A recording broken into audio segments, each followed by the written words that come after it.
கோபூஜை எனப்படும் பசுவுக்கான பூஜையை நம் தேசத்தில் அதிகமாக செய்கிறார்கள். இதற்கு காரணம் இருக்கிறது. இவ்வுலகில் தனக்கென வாழாத ஒரு உயிர் இருக்கிறது என்றால் அதில் பசுவுக்கு தான் முதலிடம்.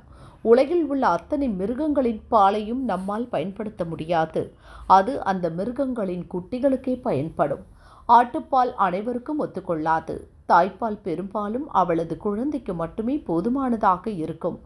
ஆனால் பசு தன் பாலை உலகில் எல்லோருக்கும் தருகிறது. குறிப்பாக தாய்ப்பால் இல்லாத குழந்தைக்கு பசும்பால் தான் உயிரூட்டுகிறது.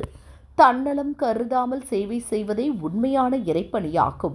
இறைவன் நமக்கு உணவளிக்கிறார். இதனால் அவருக்கு எந்த லாபமும் இல்லை. அதுபோல் லாபம் கருதாமல் பிறருக்கு சேவை செய்வது பசு.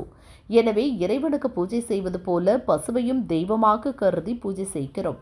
மனிதனும் தெய்வமாகலாம் என்பர். இங்கோ மிருகமும் தெய்வமாகிறது.